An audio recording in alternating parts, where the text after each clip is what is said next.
Olá pessoal, cumprindo uma promessa aqui no canal, hoje nós falaremos de Juan Domingo Perón. Eu sou Jara Reis e este é o nosso canal Cultura Latino-Americana.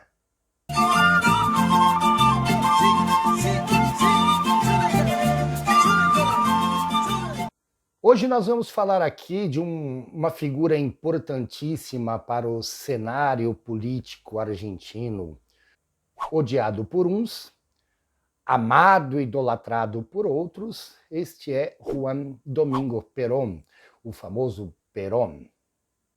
Filho de Mário Tomás Perón, pequeno fazendeiro, e Juana Sosa, neto de um dos médicos mais famosos do seu tempo, professor Thomas L. Perón, Juan Domingos Perón provém de família parte da Sardenha e parte espanhola. Sua infância e juventude ele viveu nos pampas de Buenos Aires e nas planícies do sul da Patagônia Argentina, para onde seus pais se mudaram em 1899 em busca de trabalho, claro, né? Perón ele queria ser médico igual ao seu avô, porém em 1911 ele ingressou no Colégio Militar Nacional, localizado perto de Buenos Aires, graduando-se como segundo-tenente de infantaria em 1913. Como jovem militar que ocupou várias atribuições militares em sua carreira, ele recebeu o posto de capitão e escreveu também vários artigos. Capitão, escrever artigos, capitão.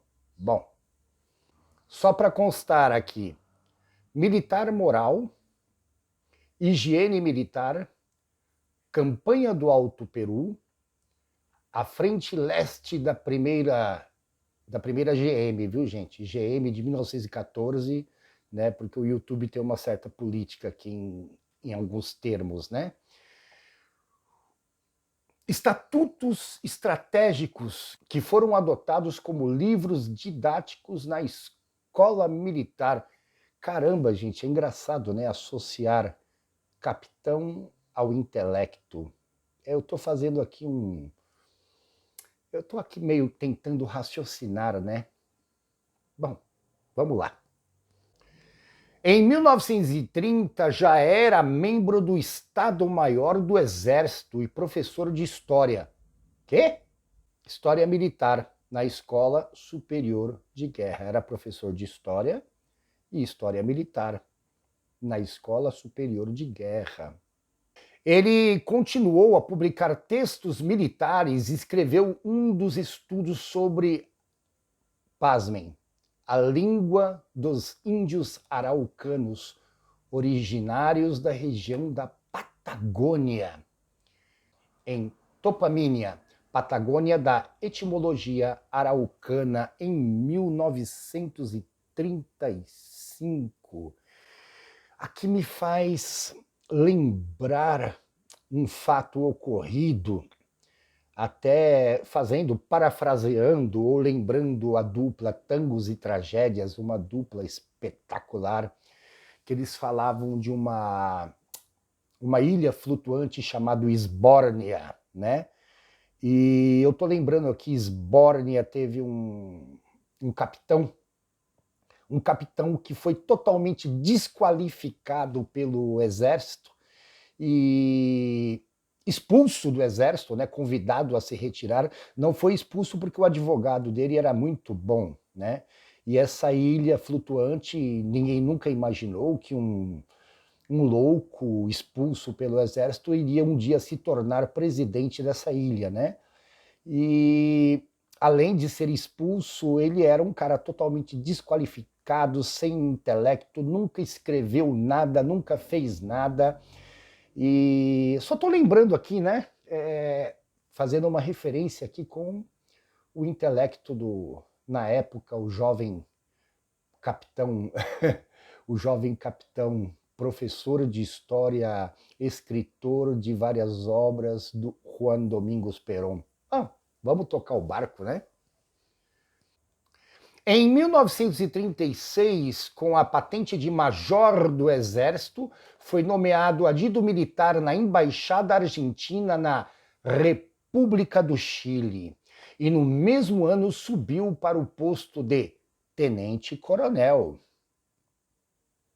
Em 1937, ele publicou o estudo, lá vem de novo, publicou, Pensamento Estratégico e Operacional da Ideia de nada mais, nada menos que San Martín, na campanha da Cordilheira dos Andes, que nós já falamos aqui no nosso canal também, né?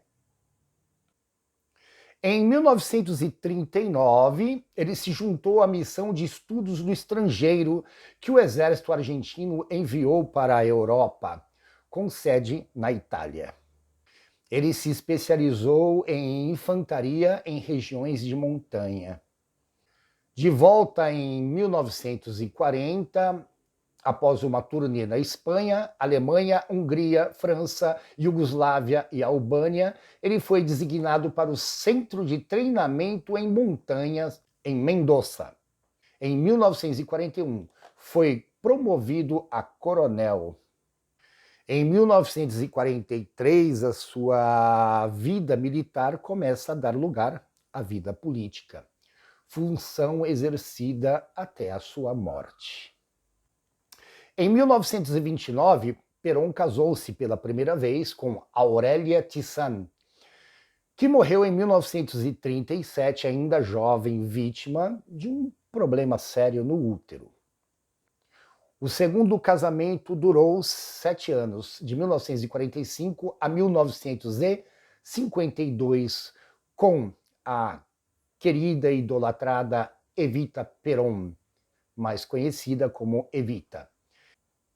Eles também tentaram ter filhos, mas a esposa não conseguiu engravidar. E assim como a primeira esposa, Aurélia, também morreu com um problema no útero com 33 anos de idade.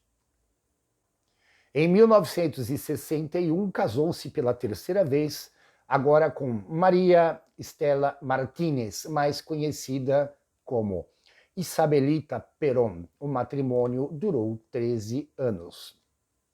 Aliás, um fato curioso, né, para quem não sabe, eu até contei essa história quando eu fui ao cemitério da Chacarita em busca do túmulo do meu grande herói de infância, El Zorro, que era interpretado por Guy Williams, né, um grande ator.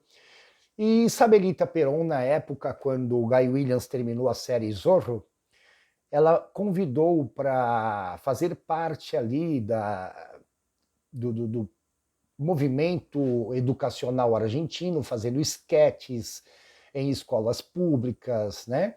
Ele e o nosso amado Sargento Garcia também, né? Tão conhecido pela juventude da minha época, claro, né?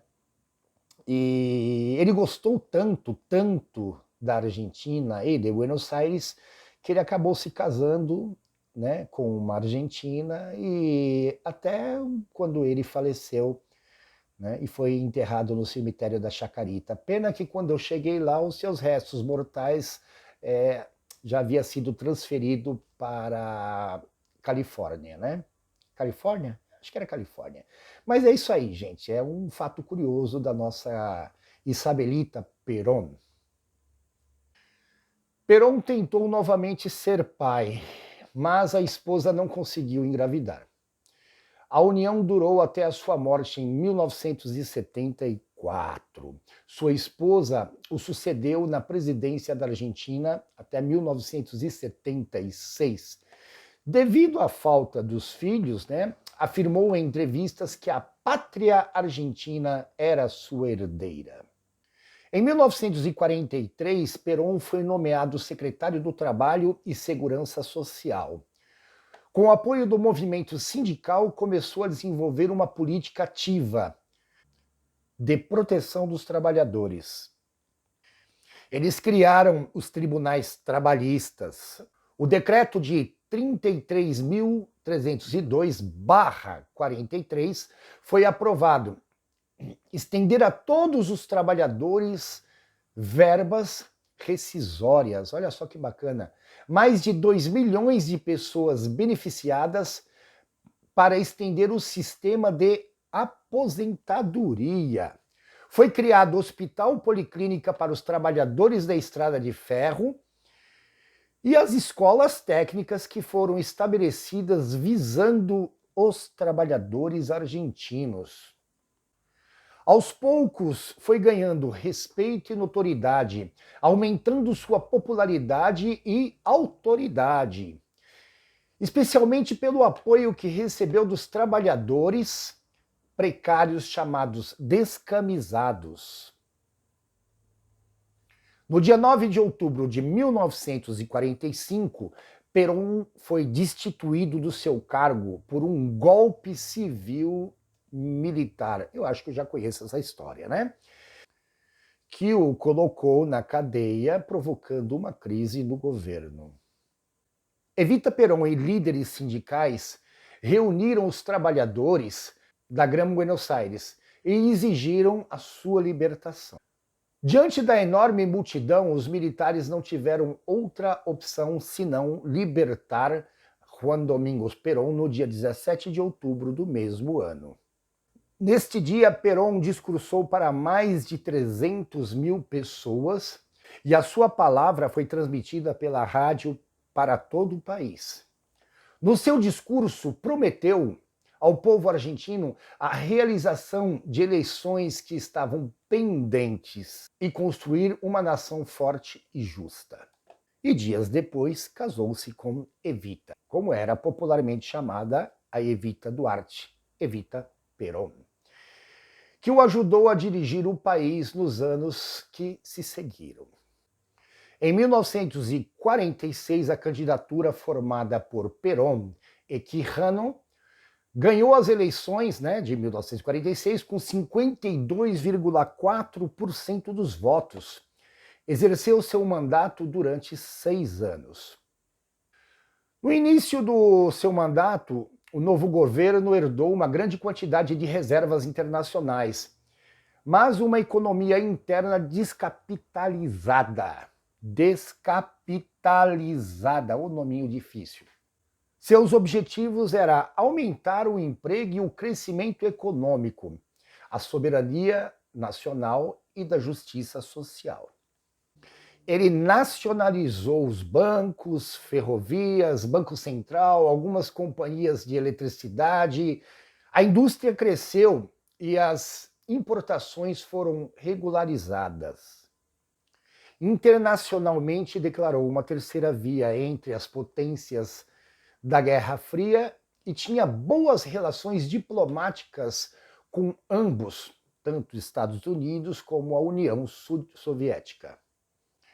No campo trabalhista, assim como Getúlio Vargas aqui no Brasil e outros líderes, concedeu vários benefícios aos trabalhadores, como, por exemplo, aumentar o salário mínimo, 13º, folgas semanais, redução da jornada de trabalho, aposentadoria, férias remuneradas, seguro médico e cobertura para os acidentes de trabalho. Porém, tudo isso sem gerar receita. Nesse contexto, os salários aumentaram e o desemprego diminuiu. Nossa! Porém, o milagre duraria pouco. Com o aumento do salário, lógico, houve um grande aumento do consumo. As vendas de fogões aumentaram em 106%, de geladeira 218%, de calçados 133%, de discos fonográficos, que é a minha área, 200%, os aparelhos de rádio 600%, incentivada por programas redistributivos do governo e do crédito barato. Isso me faz lembrar alguém. Entre 1945 a 1948, a economia cresceu em um recorde de 8,5% ao ano, enquanto os salários reais cresceram em 46%. Em 1951, Perón anunciou que a Argentina havia descoberto uma maneira de produzir fusão nuclear. Na época, somente os Estados Unidos, o Reino Unido e a União Soviética tiveram êxito. O dirigente deste projeto de fusão nuclear era um alemão chamado Ronald Richter. Houve aí então um interesse manifestado pela imprensa mundial, né? Embora com ceticismo por parte dos norte-americanos e da comunidade de físicos. Após um certo tempo, ficou evidente que as alegações eram duvidosas e o interesse mundial que havia sido despertado acabou indo-se. Após um festival de gastos governamentais, os aumentos sem controle, o custo da Previdência em 5 anos cresceu de 19% do PNB para 29%. O Estado cresceu imensamente, pois funcionava como uma moeda de troca populista de Perón. Entretanto, logo a conta viria, né? A inflação se descontrolou, acabaram-se as reservas e a moeda do governo e a agricultura, o setor exportador que sustentava o país, ficou descapitalizado, com os súbitos encargos trabalhistas. Diante disso, Perón avançou contra o Estado de Direito, controlando a imprensa, a rádio, anulando a Suprema Corte, violando a Constituição e cooptando as universidades. Houve excesso de seus seguidores, que invadiram o Jockey Club de Buenos Aires, queimando a biblioteca e a pinacoteca. Várias igrejas católicas foram destruídas também. Diante disso, Perón foi deposto. Documentos secretos britânicos, desclassificados 30 anos depois, em 1983, revelam que Perón havia considerado invadir as Ilhas Malvinas em 1951, possivelmente devido à sua confiança de que a Argentina seria o primeiro país a explorar a energia atômica para os fins industriais. Até hoje não foi obtido meio de controlar a fusão nuclear para a produção de energia para fins pacíficos, né? Em escala industrial. Basta a gente ver aí a famosa bomba de hidrogênio. Em 1952, o governo peronista decide pagar totalmente a dívida. O país devedor de 12 milhões e 500 mil tornou-se um credor de mais de 5 milhões. Ele deu um forte impulso para a construção de novas agências e a expansão de redes ferroviárias, que já contavam em 1954 com mais de 120 mil quilômetros.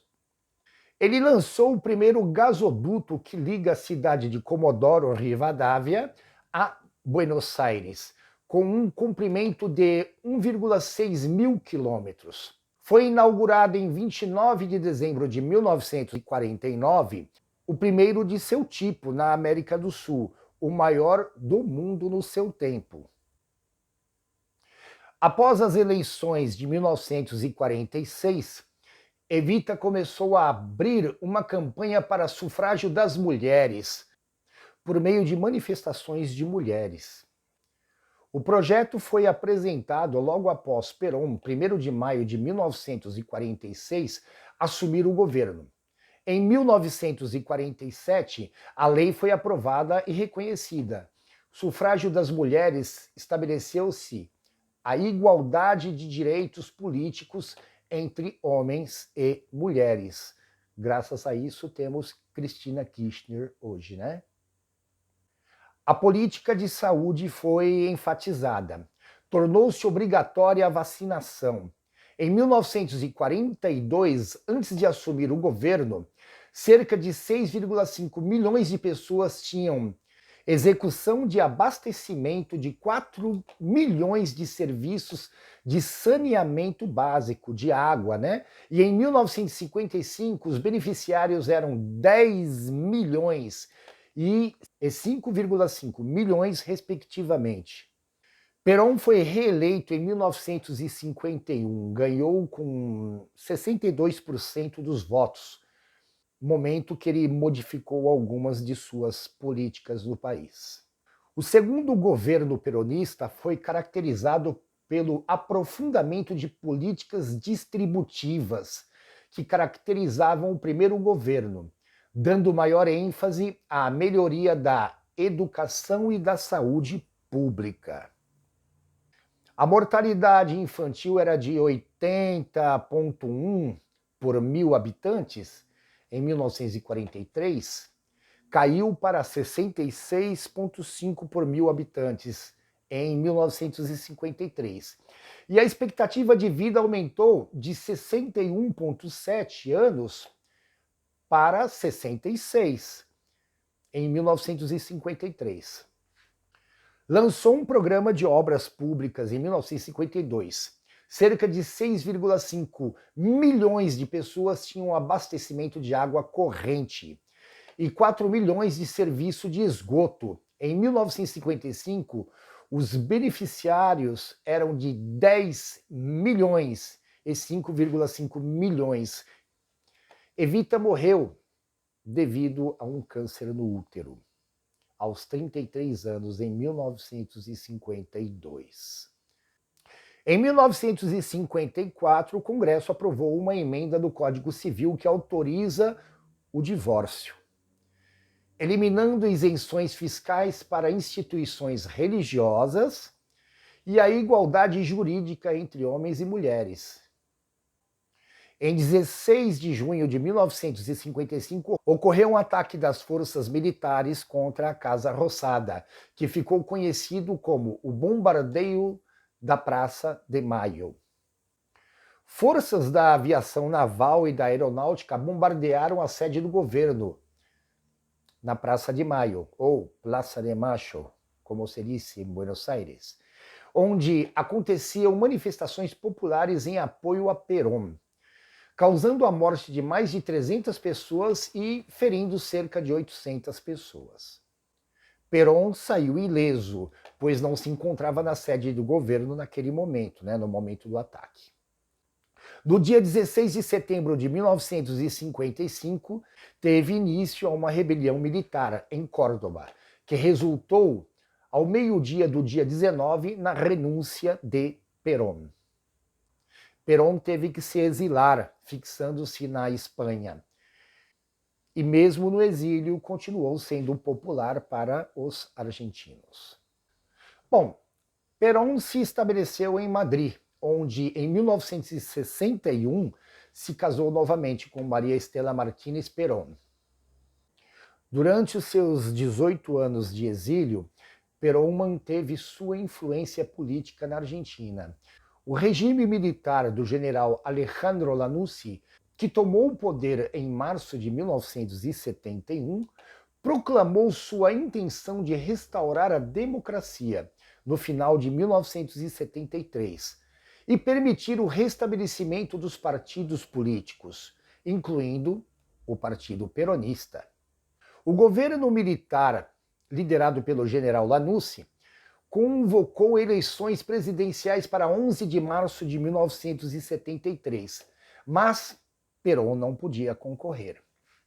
O movimento peronista ganhou as eleições, com 49,59% dos votos, com a candidatura de Héctor José Cámpora e Vicente Solano Lima, a vice-presidente, designado por Perón.